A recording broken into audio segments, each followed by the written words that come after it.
오늘 본문 말씀은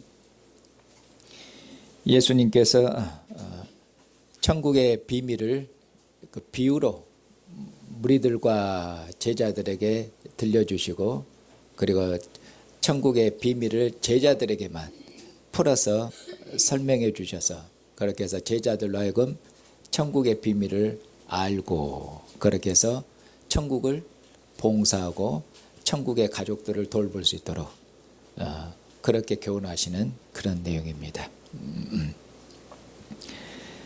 오늘 본문 말씀은 전체적으로 이렇게 이루어져 있습니다. 먼저 예수님께서 집에서 바닷가로 나가셔서 거기서 예수님께로 몰려든 무리들 그리고 제자들에게 예수님께서 씨 뿌리는 비유를 말씀하시고, 그리고 나서 제자들에게 왜 비유로 말씀하시는지, 그 비유로 말씀하시는 이유를 말씀하시고, 그리고 나서 제자들에게 씨 뿌리는 비유를 자세히 풀어서 설명해 주시고, 그리고 나서 잇따라서 비유를 6개를 주님께서 잇따라서 그처럼 말씀하십니다.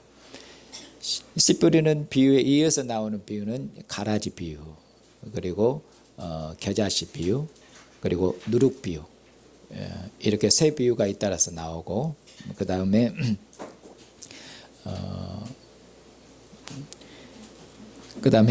밭에 감추인 보화 비유, 그리고 극히 값진 진주 비유, 그리고 마지막 비유로 이어서 이제 물고기를 잡는 그물 비유, 그렇게 7개의 비유가 나옵니다. 그리고 나서 그 모든 이제 비유를 이제 끝맺는 마지막 말씀이 나오는데, 주님께서 제자들에게 이 모든 비유를 말씀하시고 나서 깨달았느냐 이렇게 주님이 묻습니다. 제자들에게. 제자들은 반드시 깨달아야 됩니다. 못 깨달으면은 제자가 아닙니다. 마태복음은 그렇게 말씀합니다. 못 깨달으면은 그는 악한 자에게 말씀을 빼앗긴 자입니다. 그렇기 때문에 그는 제자가 주님의 제자가 아닙니다. 그렇기 때문에 주님의 제자는, 천국의 제자는 반드시 말씀을 깨달아야 됩니다. 그리고 열매를 맺어야 됩니다. 그러니까 주님께서 제자들에게 결론적으로 모든 것을 가르치고 나서 이 모든 것을 다 깨달았느냐? 제자들이 대답하되 예, 깨달았습니다. 이렇게 대답하죠. 그리고 나서 주님께서 너희가 깨달은 그 진리로, 천국의 비밀로, 그 복음으로 천국의 제자된 서기관마다 집 주인처럼 옛것과 새것을 가지고 옛것과 새것을 내와서 그 식구들을 그처럼 봉사하고 돌본다고 그렇게 말씀하면서, 주님께서 천국의 제자된 서기관, 주님의 천국의 제자된 서기관들, 제자들, 주님의 제자들로 하여금 그들이 깨달은 그런 진리의 말씀으로 천국의 식구들을, 천국 백성들을 봉사하도록 그렇게 말씀하심으로 그렇게 끝맺으십니다. 주님께서 씨 뿌리는 비유를 제일 처음에 말씀하시는데, 이 씨 뿌리는 비유가 주제적인 그런 비유입니다. 그러니까 씨 뿌리는 비유가 주제고, 제일 끝에는 결론적인 말씀이시고, 그래서 씨 뿌리는 비유를 주님께서 말씀하시고 나서 제자들로 하여금 그 비유를 풀어서 설명해 주시면서 그렇게 해서 열매를 맺으라고 말씀하고 계시죠. 그게 씨 뿌리는 비유입니다. 그리고 결론적으로는 제자들에게 묻고 계시죠. 그러니까 깨달았느냐. 그렇게 해서 씨 뿌리는 비유를 풀어서 반드시 제자들은 깨닫도록 그렇게 했는데 제자들이 깨달았죠. 그렇게 해서 처음 시작하는 서론과 마지막 끝맺는 결론은 서로 상응하고 맞도록 그렇게 되어 있습니다. 그리고 이제 가운데에서는 주님께서 천국의 비밀, 천국은 어떠한 나라인지 그것을 여러 가지 비유를, 6개의 비유를 들어서 천국은 이러한 나라다, 그렇게 천국의 비밀을 이제 풀어서 더 자세하게 그렇게 말씀하시는 내용이 그 가운데 있는 그런 내용입니다. 자, 그럼 주님께서 이 모든 비유를 언제 그렇게 제자들에게 말씀하셨는가, 무리들에게 말씀하셨는가? 13장 1절을 보시면은 바로 그날이라고 말씀하겠습니다. 그날 예수님께서 집에서 나가셔서, 그리고 바닷가에서 바닷가에 앉으시니까 많은 무리가 몰려왔고, 많은 무리가 몰려드니까 거기서 예수님께서 배에 앉으셔서 예수님께서 이 비유들을 말씀하셨다고 그렇게 말씀하셨습니다. 그러면 그날은 언젠가 집에서 나가셨죠. 그러니까 그날은 집에 계시다가 집에서 나가신 그날입니다. 그러면 집에서 계셨을 때 뭐하고 계셨는가? 12장 끝부분이 13장 1절에 나온 그날과 연결되어 있습니다. 12장 끝에 보시면은 예수님께서 집에서 제자들에게 하나님의 말씀을, 천국의 말씀을 그렇게 가르치고 계셨습니다. 그때 예수님의 어머님과 그리고 예수님의 동생들이 예수님 할 때 할 이제 얘기가 있어서 밖에 와서 기다리고 있는데, 그때 예수님의 제자들이 예수님 어머님하고 예수님 동생들이 밖에 서 있습니다. 그러니까 예수님께서 누가 내 어머니고 누가 내 동생들이냐 그렇게 말씀해요. 누가 내 어머니고 누가 내 동생들이냐 그렇게 말씀하면서 지금 여기서 이처럼 나의 말을 듣고 지금 여기서 천국 왕이신 예수님의 말씀을 듣고 예수님의 말씀을 배우는 너희들이 바로 내 어머니고 바로 내 형제들이다 이렇게 말씀하면서 예수님께서 자신을 중심으로 자기의 말씀을 듣고 배우는 제자들, 예수님을 중심으로 새로운 가족을 그렇게 예수님이 말씀하십니다. 그래서 예수님께서 육신의 혈과 육을 따른 그런 가족이 아니라 이제 예수님의 말씀을 듣는 자들, 예수님으로부터 말씀을 배우는 자들, 바로 이런 예수의 말씀을 듣고 배우고 그리고 예수님을 따르는 제자들, 바로 이들이 예수님께서 나의 새로운 가족이다 이렇게 해서 예수님께서 새로운 가족을 그렇게 정의하고 계십니다. 그게 바로 예수님께서 집에서 가르치신 바로 그날입니다. 바로 그날이 이제 예수님께서 이제 집에서 나오셨는데 그때 많은 무리들이 우르르 몰려왔고, 그리고 그 바닷가에서 예수님께서 몰려든 무리들에게 그리고 제자들에게 이제 예수님께서 씨 뿌리는 비유로 여러 가지를 그렇게 말씀하셨습니다. 씨 뿌리는 비유의 내용은 뭐냐면은 씨 뿌리는 자가 나가서 씨를 여기저기 뿌립니다. 그러니까 씨가 여기저기 떨어졌습니다. 씨가 돌밭에도 떨어지고 길가에도 떨어지고 가시나무 아래에도 떨어지고 좋은 밭에도 떨어지고 여기저기 이렇게 떨어졌습니다. 이런 비유입니다. 그리고는 비유를 설명을 안 해주셨어요, 예수님께서. 그러니까 제자들이 예수님께 나와서 예수님 왜 이처럼 비유로 말씀하십니까? 비유로. 그러니까 예수님께서 말씀하시기를 이사야에 있는 말씀을 인용하시면서 예수님께서 너희가 이사야 말씀을 응하게 하려고 내가 비유로 말씀한다 그렇게 말씀하시죠. 그럼 이사야 말씀 뭐냐면은 너희가 보기는 보아도 보지 못할 것이요 듣기는 들어도 듣지 못하고 깨닫지를 못하고 알지를 못할 것이에요. 그들의 눈을 멀게 불고 그들의 귀를 기머거리로 만들어 볼 것이에요. 이 말씀을 응하게 하려고 주님께서 비유로 말씀했어요. 그러니까 그들이 예수님 말씀 분명히 들었습니다. 비유로 들었어요. 예수님이 말씀하시는 것을 눈으로 보았죠. 그래도 도대체 그 말이 뭔지를 모릅니다. 그러니까 보았는데 듣기는 들었는데 보지 못한 것이고 알지를 못한 것이죠. 이사야의 말씀은 이사야에 있는 말씀을 인용하게 돼. 이사야의 말씀은 어떤 얘기냐면은 하나님께서 선지자 이사야를 통해서 이스라엘을 완악한 이스라엘을 심판하시는 그런 말씀입니다. 하나님께서 이스라엘 멸망 직전에 하나님께서 이스라엘에게 선지자들을 하나님이 많이 보내셨습니다. 선지자들 많이 보내셔서 그들의 죄를 회개하고 하나님께로 돌이키려고, 그리고 하나님께서 매를 많이 때리셨습니다. 그들의 죄악을, 그들의 잘못을 고쳐주려고 아버지께서 매를 많이 때리셨어요. 하나님께서 어느 정도 많이 때렸냐면 더 이상 때릴 데가 없어요. 이사야에서 그렇게 말씀해요. 머리부터 발까지 안 맞은 데가 없고 성한 데가 없습니다. 그만큼 아버지께서 해초리를 많이 드셔서 머리부터 발끝까지 매를 많이 때리셔서, 그런데도 목이 뻣뻣한 백성입니다. 그런데도 아버지한테 그렇게 매를 맞았는데도 돌이키질 않아요. 목이 뻣뻣하고 아주 그 마음에 화인 맞았고 아주.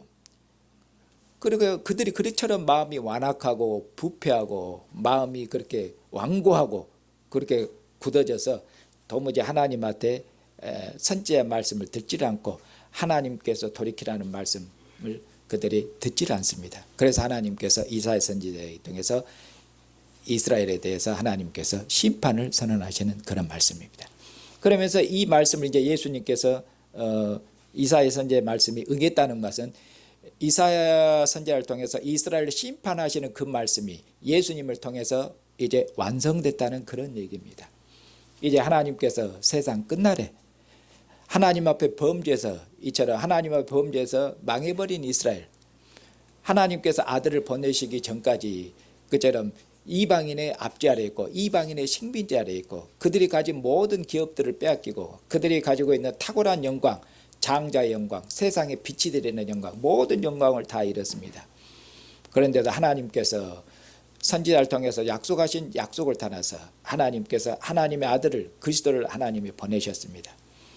그리고 그리스도께서 이제 오셔서 하나님의 나라가 임했다고 천국에 가까이 왔다고 이처럼 천국 복음을 전파하시고 그리고 천국 복음을 가르치시고 그리고 예수님께서 여러 가지 많은 그런 이적들을 행하시고 심지어는 귀신을 쫓아내시고 이런 수많은 많은 표적과 기사를 행하셔서 그가 하나님 나라가 임했으며 그가 세상에 임하신 바로 하나님의 아들 그리스도이심을 그처럼 그가 증거하셨습니다. 그리고 그를 믿을 만한 많은 표적을 그처럼 주셨습니다. 그런데도 어쩝니까? 그런데도 많은 무리들이 그리고 이 무리들뿐만 아니라 나중에 보면은 주님께서 무리들뿐만 아니라 이 세대를 정죄하셔요. 이스라엘을 정죄하십니다. 그래서 이스라엘이 이처럼 하나님의 아들 그리스도가 오셨는데도 그리스도가 오셨어요. 그런데도 그들이 그리스도의 증거를 듣고도 그리스도를 믿지를 아니합니다. 그리스도의 증거를 그리스도께서 행하신 많은 표적을 보고도 거절합니다. 믿지를 아니해요. 그러니 어쩝니까? 이전에는 하나님께서 하나님의 종들을 보내셔서 하나님께서 표적을 주고 증거하도록 했는데 하나님이 보내신 선지자의 말씀을 거절했습니다. 그런데 이제는 하나님께서 종인 선지자가 아니라 하나님께서 친히 하나님의 아들을 보내셔서 말씀하시고 하나님의 아들을 보내셔서 증거하셨는데 아들의 증거를 믿지를 아니합니다. 그러니 그들의 죄악이 큰 것이죠. 그러니 그들의 심판이 그처럼 그들의 심판이 그런 의미로 완성된 것이죠. 메시아를 거절함으로 이스라엘의 완악함이 어떻게 보면 완성됩니다. 그래서 예수님께서 그들을 심판하시는 말씀으로 너희가 듣기는 들어도 듣지 못할 것이고 보기는 봐도 알지를 못하고 깨닫지를 못할 것이다. 깨닫지를 못할 것이다. 그렇게 주님께서 말씀하시죠. 그러면서 제자들에게는 그러나 제자들이 천국 제자들에게는 너희들은 복이 있다. 왜냐하면 구약의 선지자들 구약의 의인들이 너희가 지금 듣고 있는 이것을 듣고 하고 너희가 보고 있는 이것을 구약의 선지자와 의인들이 그렇게 간절히 소원하였는데도 보지를 못하고 듣지를 못했다. 구약의 선지자들과 의인들이 메시아에 대해서 그리스도에 대해서 예언했습니다. 그리고 그리스도가 오면은 그리스도는 종말의 왕인데 왕이 오시면은 그의 나라가 임하는 것입니다. 그리스도가 오시면은 망해버린 다윗 왕조를 회복하실 것입니다. 그리고 다윗 왕조를 회복하시는데 그냥 옛날 다윗 왕조로 복귀하는 것이 아니라 다시는 무너지지 않는 그런 영원한 다윗 왕조를 세우실 것입니다.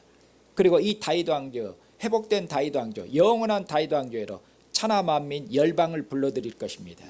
그래서 이스라엘을 구원할 뿐만 아니라 천하 만민을 구원하는 그런 그 메시아의 나라를 그처럼 예언했습니다. 이제 메시아가 오셨습니다. 메시아가 오셔서 그처럼 천국에 대해서 천국이 왔다고 말씀하시며 또 천국이 임한 표적에 대해서 이렇게 저렇게 주님께서 이렇게 증거하셨습니다. 그런데 제자들은 보았습니다. 그들은 메시아의 말씀을 메시아를 보았습니다. 그리스도를 보았습니다. 그리고 그리스도의 말씀을 들었습니다. 그러니 제자들이 이처럼 너희들보다 더 너희처럼 복된 백성이 없도다 그렇게 말씀하겠습니다. 그리고 뒤에서는 주님께서 말씀하시기를 바로 주님께서 천국에 대해서 말씀하시고 천국에 대해서 가르치는데 이 천국이 무엇인가? 구약의 선지자와 의인들이 간절히 원하고 바랐는데 더 올라가서 이 천국이 뭐냐? 바로 하나님이 창세로부터 주님께서 비유로 창세로부터 감추인 것들을 드러내리라. 내가 창세로부터 감추었던 모든 것들을 드러낼 것인데 드러내려고 내가 너에게 천국의 비밀을 비유로 말씀하신다. 그렇게 주님이 말씀하십니다. 그렇게 천국은 창세로부터 하나님이 천지와 만물을 창조하시고 에덴에서 아담과 함께 하나님께서 하나님의 나라를 경영하셨는데 역사를 시작하셨는데 바로 하나님께서 천지와 만물을 창조하심으로 시작하신 역사, 하나님 나라를 경영하신 그 역사가 이제 천국의 왕이신 그리스도께서 오시고 천국을 설립하심을 통해서 그점을 통해서 그 역사가 그 목표에 도달한 것입니다. 하나님 나라가 그 절정에, 하나님 나라가 클라이막스에, 역사가 그 목 끝에 그처럼 도달한 것이에요. 그러니 얼마큼 영광스러운 것인가. 이 영광스러운 나라, 영광스러운 왕이 이 영광스러운 나라가 이처럼 그들 가운데 임했어요. 그러니 제자들은 얼마큼 복됩니까? 그러니 주님께서 제자들은 너희들은 복되다 그렇게 말씀하신 것이에요. 그리고 나서 주님께서 제자들에게는 이제 제자들은 주님의 비유를 듣고 주님의 말씀을 듣고 반드시 깨달아서 열매를 맺어야 되기 때문에 그리고 주님의 제자가 아닌 무리들에게는 그들을 갖다가 그들의 눈을 가려버리기 때문에 주님께서 비유를 설명하지 않으시면 주님의 말씀을 깨닫지 못하도록 알지 못하도록 그렇게 하셔요. 그리고 나서 주님께서 제자들에게 이제 비유를 풀어서 설명해 주시죠. 씨가 여기저기 떨어졌는데 요점은 뭐냐면은 좋은 밭에 떨어졌는데 좋은 밭에 떨어진 씨만 열매를 맺고 나머지 모든 씨는 열매를 맺지 못하고 죽습니다. 한마디로 말해. 그렇게 해서 제자들에게 뭐냐면은 너희들은 반드시 열매 맺는 좋은 밭이 되거라 이렇게 말씀하고 계신 것이에요. 그러면은 그 좋은 밭에 떨어져서 열매를 맺는 씨는 어떤 씨인가? 뒤에 보면은 그 뭐냐면은 주님의 말씀을 듣고 깨달은 자라고 말씀하겠습니다. 주님의 말씀, 천국 말씀을 듣고 주님으로부터 말씀을 배우고 듣고 그 말씀을 깨달은 자. 깨달았다는 것은 지적인 것만을 말씀하는 게 아니라 거기 보면은 지적으로 깨달았을 뿐만 아니라 그 깨달은 대로 그의 삶에서 그 깨달은 말씀대로 순종하고 삶을 통해서 열매를 맺는 자들이 깨달은 자입니다. 그 앞에 열매를 맺지 못한 씨들 여기저기 떨어졌는데 주님의 말씀을 들었습니다. 주님 말씀 들었는데 알지를 못합니다. 주님 말씀 들었는데 잡니다. 주님 말씀이 재미가 없습니다. 주님 말씀에 아무 관심이 없어요. 주님의 말씀에 아무 관심이 없으니까 주님의 말씀에 아예 들어가지를 못하도록 마음이 차단된 것이죠. 말씀을 들어도 아무 관심이 없어요. 주님 말씀이 어려우면 여러 번 읽으면 될 거 아니에요. 여러 번 들으면 되고. 수학 영어는 어려운데 한 번 하고 어렵다고 포기 안 하잖아요. 그런데 주님의 말씀 어려우면은 더 많이 읽고 더 많이 연구해야 될 거 아니에요. 이런 핑계 저런 핑계 주님의 말씀에 대해 아무 관심이 없습니다. 주님의 말씀이 들어가질 않습니다. 이거 아예 처음부터 들어가지 않죠. 뭐냐 그러면은 말씀하기를 주님께서 악한 자가 아예 빼앗아가 버렸다. 처음에는 이렇게 말씀합니다.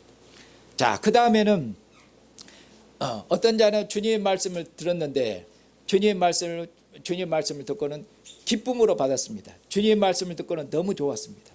주님의 말씀을 듣고는 감동을 받았습니다. 기뻐요. 기쁘니까 감동을 받았어요. 주님의 말씀을 기쁨으로 받고 감동을 받았어요. 주님의 말씀 보니까 그러니까 주님의 말씀을 깨달았다는 말씀이죠. 알았죠. 알아들었으니까 마음에 기쁨이 있고 감동이 있는 거 아닙니까? 그런데 열매를 맺질 못해요. 기쁨으로 받았고 감동을 받았는데 왜냐 보니까 그러니까 고난이 닥치고 환난이 닥치고 어려움이 닥치니까 그래요. 고난이 닥치고 어려움이 닥치니까 그 말씀대로 못 살아요. 감동을 받은 말씀대로 깨달은 말씀대로 못 살아요. 순종을 못해요. 고난이 오니까 그것이 가시나무 아래 씨가 떨어졌는데 가시나무가 그 기운을 막아버리니까 그 씨앗이 자라지를 못하는 것이죠. 그래서 고난이 닥치고 어려움이 닥치니까 말씀을 따라 살려는데 고난이 닥치고 어려우니까 못 살죠. 그러니까 열매를 못 맺어요. 그 다음에 또 말씀을 받았는데 말씀을 받아서 딸하고 살려 하는데 세상이 너무 재밌는 게 많아요. 세상이 미혹하는 것도 많아요. 세상이 유혹하는 것도 많아요. 그래서 세상이 이런저런 세상의 영광으로 세상이 이런저런 모습으로 그를 미혹하고 유혹합니다. 그래. 그리고 또 세상에 살다 보니까 또 이런저런 근심도 있고 걱정도 있습니다. 뭐 자식도 키워야 되고 이런저런 많은 근심 걱정, 재물에 대한 염려, 재물에 대한 걱정, 그리고 세상에 이런저런 다양한 모습으로 그를 미혹하고 유혹해요. 그러니 뭐니까 그 미혹과 유혹 때문에, 근심과 염려 때문에 거기에 빠져가지고 말씀대로 제대로 살지를 못합니다. 그래서 세상 미혹과 유혹, 세상 재물에 대한 염려, 근심, 걱정, 그런 것 때문에 열매를 맺지를 못합니다. 그렇게 말씀해요. 그럼 뭐냐? 오직 열매를 맺는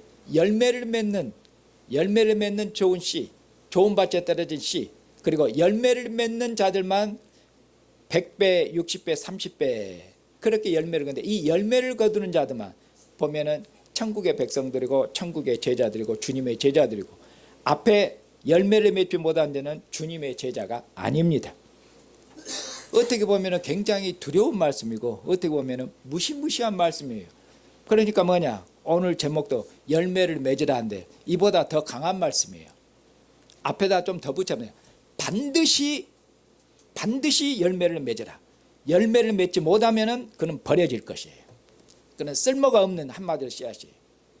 그는 버려질 것이고 그는 천국의 백성들이라, 그는 마귀의 자녀들이에요. 한마디로 마귀의 자녀들이에요. 주님 뒤에 나오는 비유 연달아서 보면 그는 마귀의 자들이고 그는 악한 자에게 속했어요. 그렇게 말씀하고 있어요. 그래서 주님으로부터 듣고 배우고 주님 말씀을 깨달은 자는 반드시 열매를 맺어야 돼요. 그걸 말씀하고 있는 것이 오늘 본문 말씀입니다. 그것이 오늘 본 말씀 핵심이에요. 오늘 이 씨 뿌리는 비유, 이 씨 뿌리는 비유가 주제인 이 말씀을 택한 것은 다른 것이 아니라 오늘 한 해를 이제 되돌아보면서 제가 원하는 게 뭐겠습니까? 제가 여러분들을 하나님의 양들인 저희를 제가 맡았지 않습니까? 저는 여러분들을 한 명도 빠짐없이 천국에 인도해야 될 제 책임이 있습니다. 주님의 말씀을 듣는 형제 자매들이 한 명도 빠짐없이 전부 다 열매를 맺어야 됩니다. 그래야만 오시는 주님의 나라에 들어갈 수 있고 오시는 주님의 영광의 나라를 그들이 그처럼 선물로 받을 수가 있기 때문에 그렇습니다. 그래서 오늘 이 말씀으로 형제 자매들을 일깨워서 단 한 명도 열매를 맺지 못한 형제 자매가 없고 모두가 다 열매를 맺는 백성이 되도록, 그런 백성이 될 수 있도록, 그렇게 해서 주님 오셨을 때 칭찬을 듣고 주님 오셨을 때 모두가 주님의 영광스러운 나라에 들어가도록 하기 위해서 그렇게 권면하려고 오늘 이 본문 말씀을 그렇게 택한 것입니다. 주님께서 씨 뿌리는 비유 이처럼 말씀하시고 나서 그 다음에 가라지 비유를 말씀하시고 그 다음에 겨자씨 비유와 그리고 누룩 비유를 말씀합니다. 가라지 비유는 무슨 말이냐면은 천국은 아들로 말미암아 시작됐습니다. 주님이 재림하셔야 이 천국이 완성될 것입니다. 천국은 곧 교회입니다. 그런데 뭐냐, 주님이 설립하신 주님의 나라 교회에 주님 오시도록까지 알곡과 가라지가 함께 있다는 것입니다. 천국에 알곡과 가라지가 함께 있고 함께 자란다고 말씀하고 있습니다. 주님께서 교회에 알곡과 가라지가 있는데, 그럼 알곡은 누군가 뒤에 보면은 천국의 자녀들이고 가라지는 뭐냐, 악한 자의 아들들이라고 말하고 있어요. 악한 자는 사탄이죠. 마귀의 자녀들과 천국의 자녀들, 천국의 백성들과 마귀의 자녀들이 교회에 함께 있다고 말씀하고 있어요. 두려운 말씀이죠. 함께 있다고 말씀하고. 그런데 뭐냐, 이 천국이 완성되도록까지는 뭐냐, 천국이 완성되도록까지 알곡과 가라지가 함께 가고 함께 자랍니다. 천국이 성장하는 것처럼 천국 안에 천국의 백성들이 성장하는 것처럼 그처럼 교회 안에서도 가라지도 같이 자랍니다. 그걸 주님께서 말씀하셔요. 같이 자랍니다. 그 주님께서 그 종들이 주인이 분명히 좋은 씨를 뿌렸는데 가라지를 심은 적이 없어요. 종들이 보니까 좀 지나고 보니까 가라지가 났다 그 말입니다. 그 이상하다 하고 주인이 분명히 좋은 그 씨를 심었는데 어떻게 해서 가라지가 납니까? 그러니까 악한 자가 심었다고 말씀하죠. 그러니까 종들이 우리가 뽑아버릴까요? 가라지를. 그러니까 주인께서 뭐라고 말씀하면 그대로 내버려둬라. 가라지를 뽑다가 알곡이 다칠까 봐 염려하노라 이렇게 말씀해요. 그러니까 주님께서는 단 한 명도 다치지 않기를 원하셔서 천국 알곡과 가라지가 세상 끝날까지 함께 자라도록 그렇게 두신다고 말씀하겠죠. 그리고는 종들에게 인내해라, 기다려라, 조급해하지 말고 뽑아보려고 하지 말고 세상 끝날까지 기다려라, 기다리라고 말씀하겠죠. 기다리라고. 그러면은 여기 보면은 천국의 아들들 그리고 마귀의 자녀들이 있는데 그러면은 누가 마귀의 자녀들이겠습니까? 누가 천국의 자녀들이고 누가 알곡이고 누가 가라지겠습니까? 여기서는 앞에 씨 뿌리는 비유가 있지 않습니까? 앞에 씨 뿌리는 비유하고 그러면 연결하면은 어떻게 되겠습니까? 열매를 맺는 자들이 알곡이며 열매를 맺지 못한 자들이 곧 그들이 악한 자의 자녀들이에요.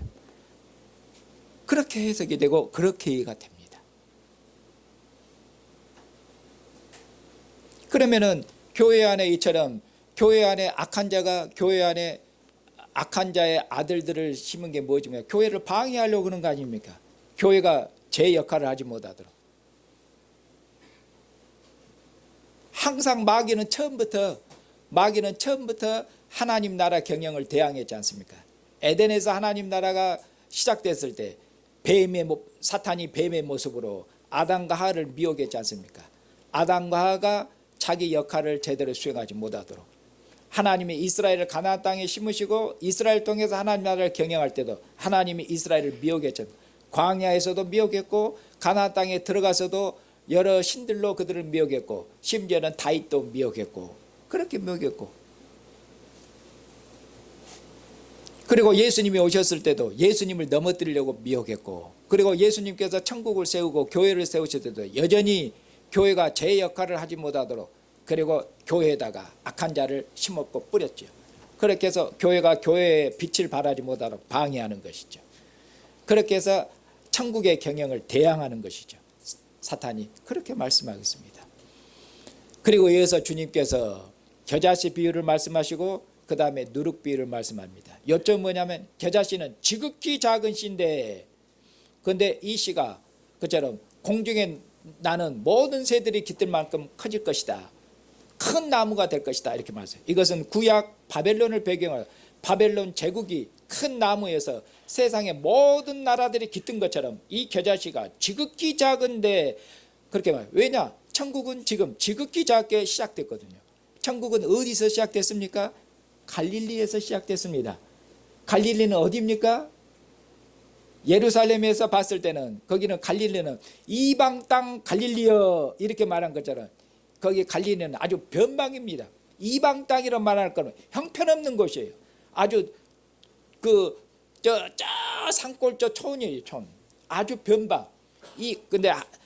근데 주님께서 천국에 와신 주님께서 천국을 어디서 시작하십니까? 바로 갈릴리에서 이방 땅 갈릴리 마치 버려진 것 같은 그런 갈릴리에서 천국을 시작하셨어요. 그리고 주님을 따르는 자들 누굽니까? 예수님 제일 가까이 있는 자들이 베드로, 야고보, 안드레, 요한이 누굽니까? 무식한 어부들입니다. 어부들. 고기 잡는 어부들이에요. 그리고 주로 예수님 따르는데 여인들 그걸 보고는 아이고 갈릴리 시작된 가고 예수님을 따르는 자들 보니까 뭐가 있습니까? 거기에 무슨 유명한 자들 있고 무슨 세상에 주목을 끌 만한 누가 있습니까? 유명 아무도 없습니다. 무슨 권세 있는 자들이, 똑똑한 자들이 있습니까? 힘 있는 자들이 있습니까? 아무도 없어요. 아무도. 세상 사람들 눈에 봤을 때는 이렇게 겨자씨 지극히 작은 그런 나라입니다. 천국은 갈릴리에서 이제 시작됐습니다. 그렇게. 그런데 어쩝니까? 이 겨자씨보다 작은 이 천국이 온 세상을, 온 나라가 이 나라에 깃들게 되는, 천국은 세계적인 나라로, 천국은 우주적인 나라로 그처럼 성장하고 확대될 것입니다. 그렇게 해서 모든 나라가 그 나라에 들어오게 될 겁니다. 온 세상 나라가 천국이 될 것이며, 온 세상 나라가 주님의 나라가 될 것입니다. 그렇게 주님의 나라가 그처럼 커질 것을 말씀하고 있습니다. 그렇게 해서 제자들을 어떻게 합니까? 위로하고 격려하고 있는 말씀. 지금 천국이 이렇게 미약하고 사람들이 우습게 보지만은 그 말씀이죠. 사람들이 천시하고 멸망. 그러니까 예수님을 안 믿고 안 따르겠죠. 갈릴리 촌에서 뭔 선한 것이다. 갈릴리 촌에서 뭐가 나올 수 있냐고 그렇게 우습게 여기겠죠. 갈릴리 촌에서. 그런데 예수님께서 갈릴리 시작된 이 겨자씨만큼 작은 이 천국이 인 거지 우주적인 나라로 그렇게 성장하고 확대될 것이다. 그러니 너희들은 낙심하지 말고, 앞에 씨 뿌린 병에 너희는 낙심하지 말고, 세상으로부터 멸시를 당하고, 세상으로부터 멸시를 당하고, 고난을 당하고, 천시를 당하고, 무시를 당하고, 조롱을 당하고, 모독을 당하고, 어떤 것을 잊을지라도 흔들리지 말고 천국을 봉사하라. 어느 때까지 주님 오셔야 알곡과 가라지를 갈아낼 것인가, 주님이 다시 오셔야 최후 심판이 있을 거니까 세상 끝날까지 이 나라를 흔들리지 말고 힘있게 봉사해라. 그렇게 말씀하신 거죠. 그 뒤에 나오는 말씀도 비슷한, 그 나오는 비유도 비슷한 교훈입니다. 그 뒤에는 누룩입니다. 천국은 누룩과 같은데 누룩이 지극히 작아요. 거기 그렇게 말씀하죠. 그런데 이 적은 누룩이 그 많은 밀가루를 그처럼 부풀게 합니다.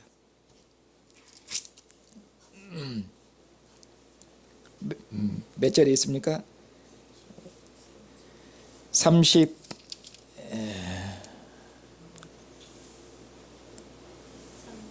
33절에 천국은 마치 여자가 가루 서말 속에 갖다 넣어 전부 부풀게 하는.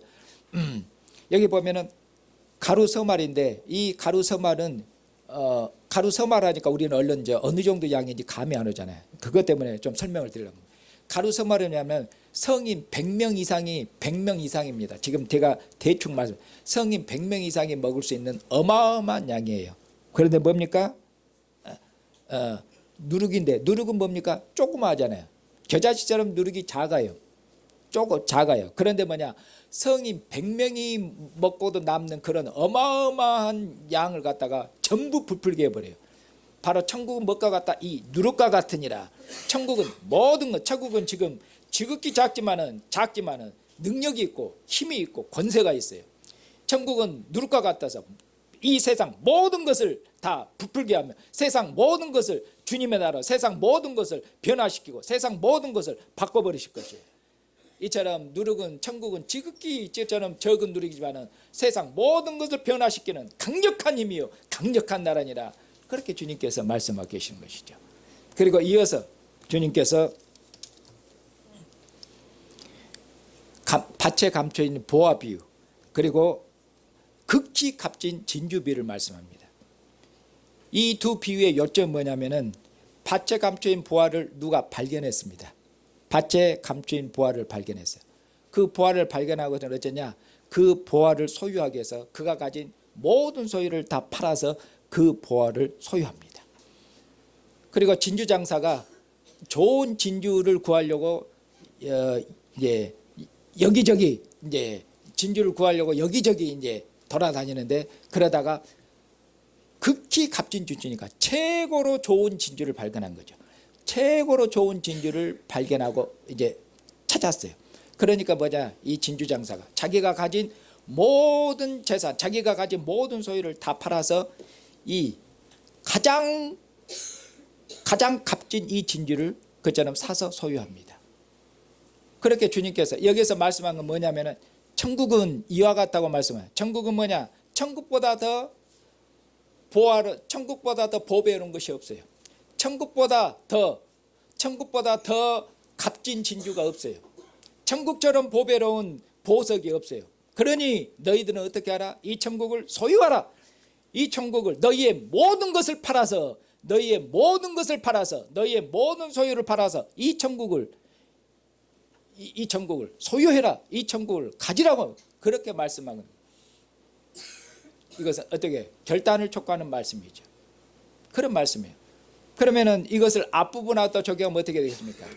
천국은 그만큼 가치 있는, 천국보다 더 가치 있는 보석은 없습니다. 천국보다 더 가치 있는 나라는 없습니다. 천국보다. 이 영광스러운 나라를 그처럼 만났는가? 이 영광스러운 나라를 발견했는가? 그러면 어떻게 하는가? 너희의 모든 것을 팔아서 천국을 소유해라. 만약 너희의 모든 것을 팔아서 이 천국을 소유하지 않으면 그럼 뭡니까? 그러면 여기 이 비유 전체에 봐요. 그가 가짜입니다.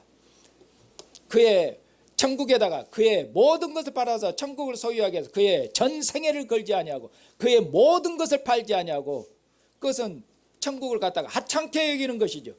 천국은 그의 모든 것을 팔아서 걸 만큼 그의 전 인생을 걸 만큼 그의 생명을 걸 만큼 천국은 중요하고 빛나고 영광스럽고 그 어떤 것보다도 그처럼 보배로운 것이에요.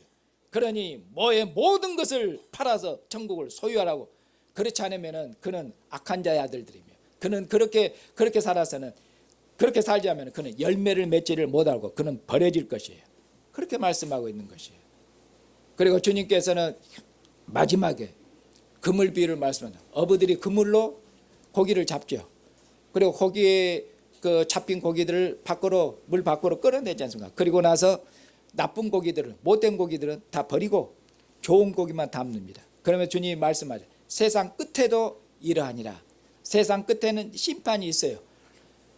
주님께서 오셔서 심판하시고 거기 보면은 그처럼 악한 자들은 못된 고기인데 악한 자들은 풀무불에 던져낼 것이에요. 다른 말은 악한 자는 지옥불에 던져질 것이에요. 그리고 의인들, 좋은 물고기는 의인들인데 그들은 하나님 나라 천국에서 해처럼 빛나게 될 것이요. 천국을 상속받게 될 것이고 그리고 천국에서 그처럼 해처럼 빛나게 될 것이라고 말씀하겠죠. 그럼 여기서 의인들은 누굽니까? 가까이 있는 비유와 연결해서 해석하면 그물 비유 바로 앞에 무슨 비유가 있었습니까? 그물 비유 바로 앞에 모든 소유를 팔아서 보석을, 보화를, 진주를, 밭에 감춰인 보화를 소유하라고 말씀하고 있지 않습니까? 그러니 그가 모든 것을 바쳐서 그 보화를 소유한 자, 그가 곧 좋은 물고기고 그가 곧 의인이에요. 그가 곧. 그리고 그의 전 생애를 걸지 않는 자, 그가 곧 나쁜 물고기며 그는 주님 오시면은 그는 그처럼 풀무불에 던져질 것이에요. 그리고 앞으로 더 올라가면은 비유 전체적으로 올라가면은 이 7개의 비유가 전부 연결되어 있기 때문에 더 올라가면은 바로 열매를 맺지 못한 그가 악한 자들이에요. 그리고 열매를 맺는 자들, 그가 곧 뭐냐? 그의 전 생애를 건 자들이에요. 그들은 열매를 맺을 것이에요. 그들이 하나님 나라에서 해처럼 빛나게 될 것이에요. 그렇게 말씀하고 있는 것이죠. 이제 사랑하는 형제 자매님, 오늘 이 주님의 말씀으로 1년 동안 우리의 삶을 이제 비춰보아야 됩니다. 그렇게 해서 우리 1년 동안의 삶이 1년 동안의 우리의 삶이 참으로 열매 맺는 삶이었는가? 열매 맺는 삶이었는가? 그리고 반드시 우리는 열매를 맺어야 됩니다. 왜냐하면 열매를 맺는 자들만이 그들만이 주님께서 합당한 주님의 백성이라 말씀하고 열매 맺는 자들만이 주님의 나라에 들어갈 것이라 말씀하고 열매를 맺는 자들만이 그들이 주님이 오시는 그 나라를 그처럼 상속받을 것을 그렇게 말씀하고 있기 때문에 그렇습니다. 사랑하는 형제 자매님,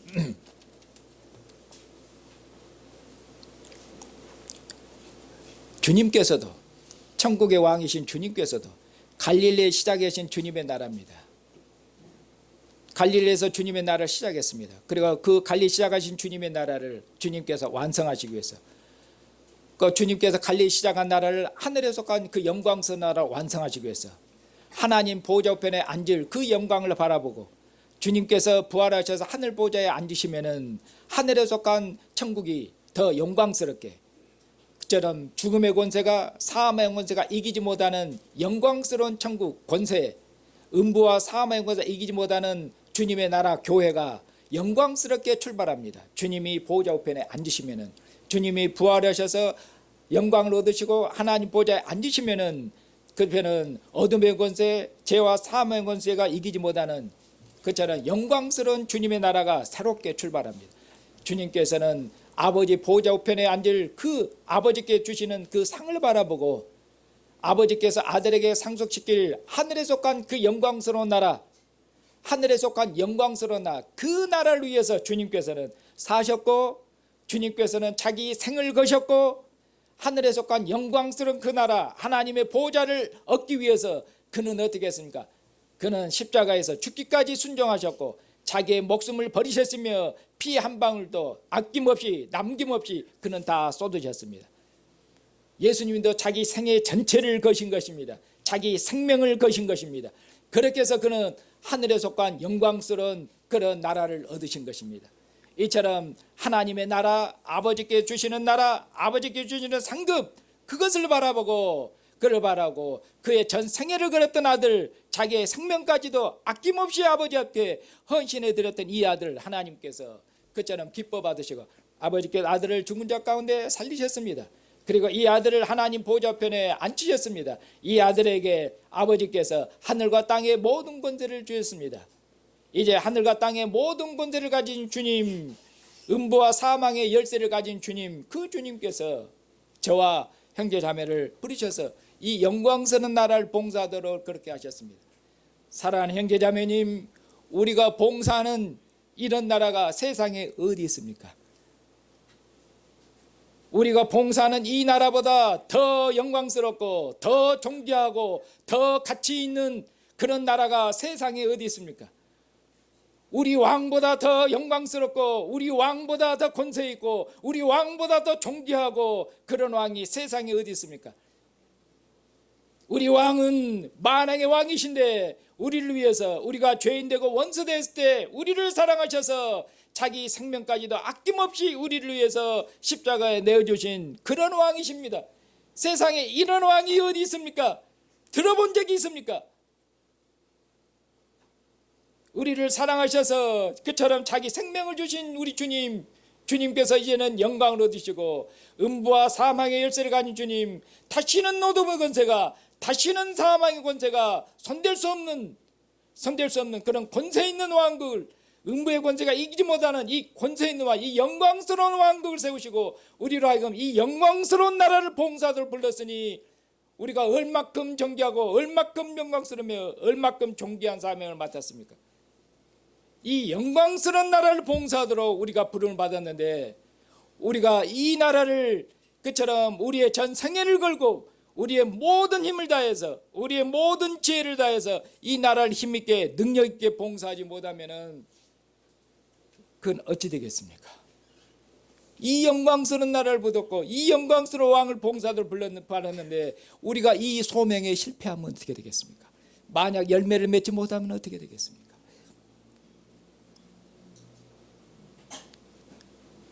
교회는 실패할 수가 없습니다. 교회는 반드시 열매를 맺도록 주님께서 주님의 능력으로 아들의 죽으심과 부활로 말미암아 교회를 출범시켰고 아버지께서 아들의 이름으로 그처럼 아들을 죽은 자 가운데 성령을 아들의 이름으로 아버지께 교회에 부으셔서 아들이 그처럼 성령을 힘입어서 세상을 이긴 것처럼 아들의 영을 따라 사는 교회가 세상을 이겨 승리할 수 있도록 세상에서 어떤 어려움을 겪고 어떤 고난을 겪을지라도 세상에 어떤 영광이 교회를 미혹할지라도 그것에 흔들리지 않고 열매를 맺는 백성이 되도록 그렇게 하나님께서 아들로 말미암아 교회를 능력 있게 권세 있게 거룩하게 지었습니다. 그러니 교회는 반드시 승리해야 되고 교회는 반드시 열매를 맺어야 됩니다. 그러면 사랑하는 형제 자매님, 우리 한 해 동안의 삶을 되돌아봤을 때 우리가 세상의 영광, 세상의 이런저런 화려한 영광 때문에 세상 사람들, 지금 세상 사람들이 썩어질 것을 가지고 자랑합니다. 우리가 그런 것들 때문에 또 우리가 속으로 은밀하게 주님으로 기뻐하고 주님으로 즐거워하고 주님이 오시면은 영광스러운 나라, 세상 나라는 없습니다. 세상 모든 나라는 다 주님의 나라가 될 것입니다. 세상 나라, 우리가 그 영광스러운 주님의 나라를 소망을 두고 그렇게 산 것이 아니라 은밀히는 우리 속으로 은밀하게는 세상 사람들이 잘하는 거, 세상 사람들이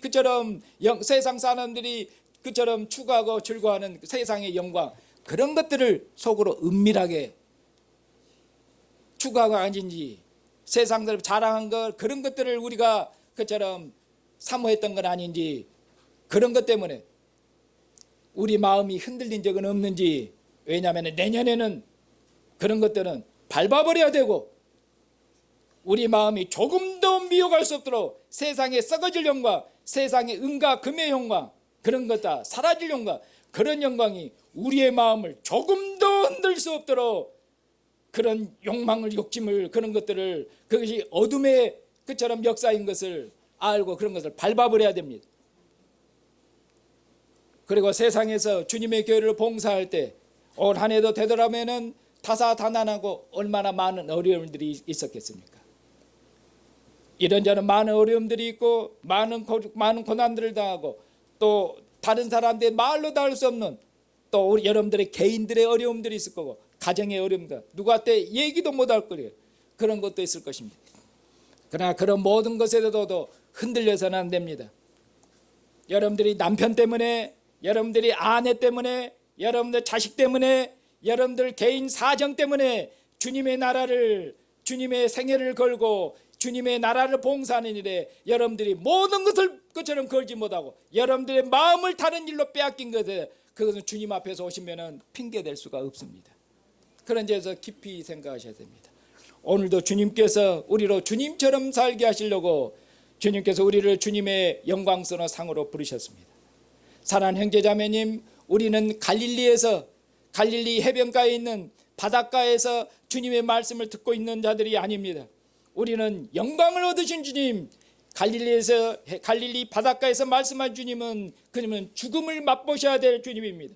그러나 지금 우리가 듣고 있는 주님은 죽음을 이기신, 죽음을 정복하신 왕입니다. 만왕의 왕이요 만주의 주입니다. 하늘과 땅과 땅 아래에 있는 모든 자들이 복종해야 되는 권세 있는 왕이며 영광을 얻으신 왕입니다. 그 왕께서 오늘도 주님의 영광스러운 상으로 우리를 불리셔서 주님께서 말씀하시고 가르치시면서 너희들은 내 영광이다. 너희들은 반드시 열매를 맺거라. 너희들 세상의 빛으로, 세상의 소금으로 되었으니 반드시 빛을 발하거라. 주님의 말씀을 듣고 순종해서 반드시 많은 열매를 맺거라고 주님께서 그렇게 주님의 상에서 우리에게 말씀하십니다. 그리고 주님의 상에서 주님께서 이것은 내 살이니 이것은 내 피니 먹고 마셔라. 그렇게 해서 내 살을 먹고 내 피를 마시는 자는 내가 아버지로 말미암아 사는 것처럼 나로 말미암아 살리라. 아들이 아버지의 나라를 위해서 살고 목숨 버린 것처럼 주님의 상에서 주님의 살과 피를 먹고 마신 자는 주님으로 말미암아 주님의 나라를 위해서, 주님을 위해서, 우리의 왕을 위해서, 주님의 교회를 위해서 살든지 죽든지 주님의 교회를 살고 주님의 교회를 위해서 죽게 될 것입니다. 주님께서 그러라고 주님의 상에서 그렇게 말씀하시며 주님의 상에서 주님의 사랑에, 주님의 살과 피를 먹고 마시는 생명의 교제, 사랑의 교제로 그렇게 우리의 사랑과 우리의 믿음을 그렇게 일깨우십니다.